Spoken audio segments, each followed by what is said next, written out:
My name's Ed Piscor. I'm Jim Rugg. We're going to be talking about a pretty cool one today, Jimmy Ben. But first, what do you got?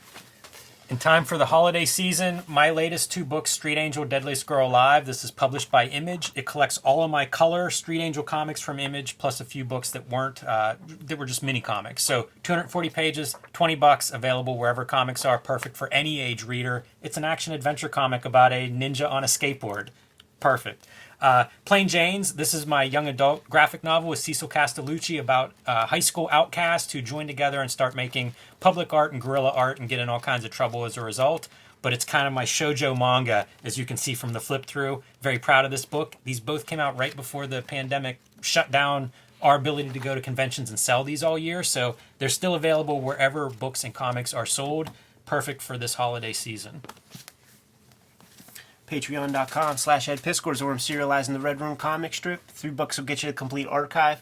I have issue 1 up there available completely to read right this minute, and we're in the middle of serializing issue number 2. Once again, 3 books gets that archive. And for the early adopter, it'll be in print sometime next year, probably. We sold out of the X-Men Grand Design omnibuses, Jimmy, so I figured why not put some work in to promote this book. It was weird trying to promote a book when we were all locked down and the world's on fire and it's clearly not going anywhere. And I got books to sell, Jimmy. So, Fantagraphics.com right now is, for the holidays, is having a fire sale, a holiday sale, man. Big discounts on all their books. So that's the time when you go buy some big-ass books, you know. Get it while it's hot. So there's a cool feature in this big treasury. First off, I don't know what this is. I put it out there to the Kayfabers. If you know the story behind this thing, let us know. Yeah, it's very promotional. It's origins of Superman stories and things like that. It's black and white in a time whenever all these Treasury editions, Marvel and DC, were in color. So it's pretty atypical. It seems like what the deal is they were opening up like a Superman theme park in this location, Metropolis. And this is kind of the promotional piece for it, because if you read the indicia, you even send to Metropolis, Illinois, if you want a copy of this thing. So a strange publication. It seems like it was in conjunction with something as opposed to like a DC, only treasury. Right. But the reason that we're going to look at this, Ed, yes, how a comic magazine is created. This is a very, very detailed feature about how an issue of Superman or any DC comics is actually created step by step, starting. I like the creative process gets 1 page. Everything's condensed down to 1 page of how you write and draw and letter and ink this thing. But that's cool. That's fine, because it really is the production stuff that's standout in this. And not much information like this exists in the early 70s for Cartoonist fans, and it's cool to see everybody coming through here. Nick Cardy, Julie Schwartz here, Carmen Infantino, big names that, pre-internet, you just don't see these kinds of people everywhere. So this is a pretty good glimpse. We're going to walk through the DC production, the DC offices. Takes place in 1974, so just that's your snapshot of Carmine Infantino, publisher of DC Comics at that time. One note on all the people that you're going to see, it's wild to think these dudes that look like my grandfather or grandmother at some point, this is who's creating all these kids' stories. Yeah. They seem pretty far out for that. And you know what? DC Comics felt that way. Fair enough. Going through step by step of editors, typing this stuff up, figuring out page counts to go with advertising. Again, this is really behind the scenes of how issues are put together. And then once you have those page counts, the editors would then send it out to the freelancers and say, 7-page Superman story. And they would get a plot and work through that. So I joked a little bit when I said 1 page for creative, because some of this is creative, but you see the editorial hands-on part of that passing back and forth through so many hands. Speedball, pen and ink, you get specifics to those degrees. Super cool to see. It's unbelievable who we're catching glimpses of. Yeah, and seeing the bullpen and what stuff is done on hand, lettering would be done there, but paste ups and a lot of the preparation stuff and, the editing, right? Typing up corrections. This is cool. This Jack Adler guy, that's Howard Stern's cousin. And the reason I know that is because Stern would always talk about my cousin Jack, he would color all the DC covers and the covers that he would color. Now, right here, he's doing some administrative piece, but let's say what he's doing here. He's checking the schedule to send this comic to the Comics Code Authority. There's so much scheduling that goes on here because they also have to do that for press time, like scheduling when this stuff is going on press. And of course, all the scheduling for freelancers to get the story together and in-house so that they can go to these next steps. And there's a lot of like proofs going back and forth. They would, yeah, even from when the engravers, when we get to that stage, there's stuff there too. But this is where like the deadline crunch was like essential for freelancers. Like you would get sent to creative hell and you would not get to make comics anymore if this company books time at the print facility and the book is not ready to go. They still have to pay for that cost and the time that the printer is down, and that's on your fucking head. You better go get your shine box, man. You don't get to draw comics anymore. Yeah, because in addition to your book not getting printed and distributed but still paying, you're also dealing with advertisers that you have contractual obligations to. Like, this is a lot more the comics production than what we all focus on most of the time in terms of storytelling. They're talking about the signature, like how the signatures are laid out whenever they put them on the printing press. You can see it here in this picture a little bit where it's like 4 pages to a sheet because they're cut and folded then, but all printed simultaneously in this way. Sir, there are questions here, dude, that are freaking answered. And it's incredible. One thing that's not is, like, I was hoping that they would, but I guess it would never be taken for granted that us as consumers would ever see original art. But, like, I was always curious about when they cut the little corner off of original art pages.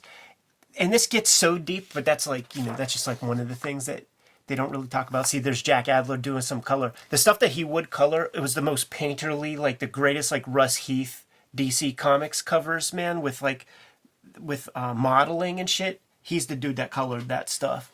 Speaking of coloring, this gets into the way color sets are made, which is news to me. Very specific. Like, it was a specific era of color sets, and I've seen those where, because, go ahead. Well, you mask off your different colors. And so essentially you end up with, I think, 9 of these sheets. Yeah. And then you would have like the black line art would be on the top, or the black layer would be on top.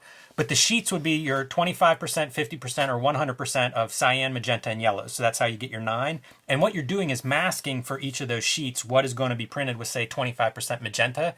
And a lot of that was drawn on. Mm-hmm. It'd be just this black ink to cover it up. I didn't realize that. I thought this stuff was all kind of cut out and assembled, so you'd have like a magenta plate that was assembled by 2 different screens in a solid, but it's not. A lot of it is painted in these layers. For this, like, you are right on both accounts. And specifically what they're talking about, like with the masking off, that answered questions for me because in off the bat, I could think about, it's like Joe Kubert Tarzan comics where I noticed it, thinking that all steps were done, like you said, where it's like all the layer, but it's like, why am I seeing like a brush stroke? Right. I feel like I'm seeing a brush stroke here, and that, you can't cut that out. That's that shit. And when I was at the Kubert school, I saw the 9 SEP, objects, and was like, what is that? And it is magic, because the yellow's on the bottom, mm-hmm. and then it's like nothing, nothing, nothing. Then the green the blues start coming up and it starts to show up. And as soon as you drop that black on there, it's amazing. But they get into just like how those seps and the line art gets onto the zinc plates with this weird acid stuff that masks off, the line art, but eats away at the metal so that you have, a template to use, but even that's not perfect. So that has to get sent to a guy who's like burnishing off all the little extra stray hairs that are on those plates. That's what you're seeing here, into making a color proof that then goes back to the office so Saul Harrison can review those proofs and call in final corrections to the engraver. Yeah, so that guy's waiting to just burnish. There's a lot of craftsmanship that goes into this. This was a trade. Like when I was in high school, this is how things were still done. Like I must have been the last class in my school to come through there where like the vocational tech was still teaching printing, because you could make a living. Like there are huge presses. We've seen some of that in past videos when we look at like World Color Printing. a major piece of employment for people was this craft, and it is a craft. You can find videos of some of these like publishers that do like art books. It's a huge craft, and you can be very meticulous with it, and most printers I think are. It's one of those I profile a job a little bit because of those details. You're burnishing, you're looking at negatives, you're removing dots and things. They talk about the loop, looking at their proofs through a magnification, which was common. We used to look at slides with those loops. Alvin Ventura, the great printer publisher, he had a loop that would screen colors. So you could just look at like your magenta, even though it was printed in 4-color, you could screen out the other colors so you could see it. So high level of craft in this production stuff. Amazing that this is so detailed in here. Yeah. The plates are amazing. This is like so lost to us, and this is like, I knew about these from Home Shopping Channel, because when the speculation boom was going on, you could sell comics anything, and comics would get a block on Home Shopping Network, and it got so deep that they were selling freaking printing plates from pages, and I couldn't wait to like be a pro, have plates made of my stuff. Who gets to keep? Can I get some plates of my shit? And obviously that went away when I was still in high school. I am overwhelmed by the volume. So here is some employee, Lois Barker, not sure what her title is or anything, but looking for proofs for use in foreign editions. The volume that's coming through, like a DC Comics, like, is this a month's worth of material? And then like, how do you file this, to be able to go back in and reference it, pull it out for further use, or, whatever the case may be.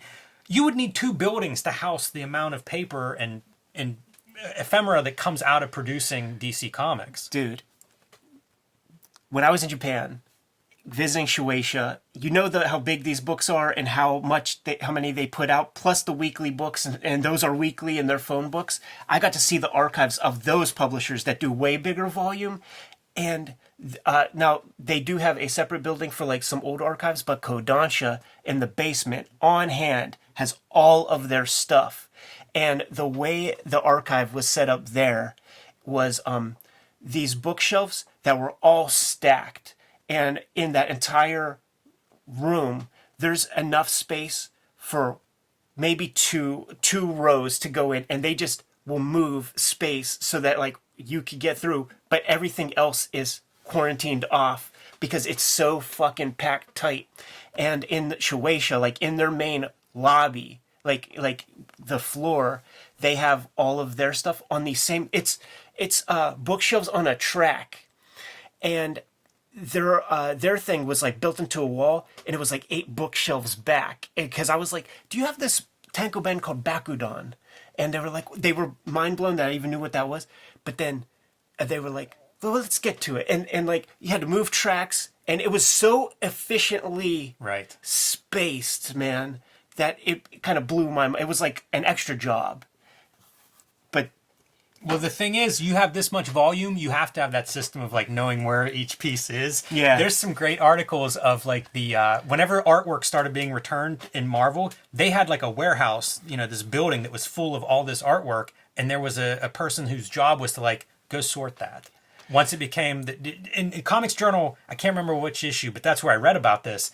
I mean, it was a full-time job for, I think, maybe at least one and maybe a couple employees trying to go through and sort this stuff that was just like decades of throw it in the building, put it in the warehouse. Speaking of Fantagraphics, man, you go into the Fantagraphics building, you go down to the basement, and that's where they warehouse their accountants and stuff, like all the people that do the kind of unfun jobs. Shouts to you guys, I love you all, but they put you in the basement. And it's Kim and Gary's comic collection is there, and that's super narrow passageways for all to get to all that stuff, man. But when you see this kind of shit and you think about the level of volume and all that, it makes you think of like that cliche moment in every kind of detective show where it's like, go to the evidence locker or something, and you got to have that system. So that's that, man. Yeah, this is about as detailed of account of any production that I've seen for comics. Like it really goes through, and it is just, it's greater minutia than I've ever seen, and I love it that it exists. This is a weird book for this kind of, like, I don't know who's reading this, But I have a feeling that these books were printed somewhere nearby. You know, I think there were some printing facilities in the Midwest there. I know Wisconsin had a giant, what's the color? World Color. You know, they had a giant plant there. So boom, right there, Sparta, Illinois. yeah, like those plants were located all over North America because, you know, you're making paper. Like, think of the volume of DC Comics and then imagine that with all of these magazine publishers, book publishers. That's a lot of square footage that's coming out of it. Yeah, something tells me a Chamber of Commerce ponied up a couple bucks, man, to put this story together. of an American city. See, Superman Day proclamation. So who knows, man? This might have been the biggest business in this city. The biggest employer might have been a printing operation. That's so perfect. Because that World Color piece that we looked at from Magazine Land, past episode, if somebody wants to see more of this, it's multiple miles of square, you know, the square footage is square mileage because the plants are so gigantic. So I think that's probably what you had here. And it was like, let's showcase it. Let's showcase what you're doing for us. Makes perfect sense. Excellent art object. 1974, a couple years before the Superman versus Muhammad Ali comic, which was like sort of the big comic to make this format, you know, extremely popular. Our YouTube channel is built for this kind of thing, Jimmy. Yeah, I'm glad to show this off. This is definitely the inside baseball kind of stuff that I love about comics. And, you know, it's Superman, and yet it's still this weird fringy object.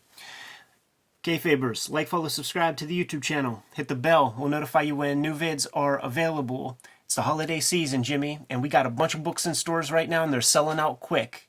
Jim has the Street Angel Image Collection, the Street Angel Hardcover Collection. Octobriana's in stores. Plain Jane's is in stores. For the early adopter, I have a Red Room available on my Patreon, patreon.com/edpiskor. The X-Men Grand Design Omnibus is sold out, but it's in stores where supply is available. And we are selling out of the Ed Piskor Studio Edition. You could get it for a discount right at this moment on the Fantagraphics website, fantagraphics.com. You can subscribe to the Cartoonist Kayfabe e-newsletter at the links below this video. I encourage you to do that to keep up with everything that we're doing and posting. You can also follow us on our social media, links again below this video. And finally, you can find Cartoonist Kayfabe t-shirts and merchandise at the links below this video. Again, perfect for the holiday season. Give them one more set of marching orders, Jimmy, and we'll be on our way. Make more comics.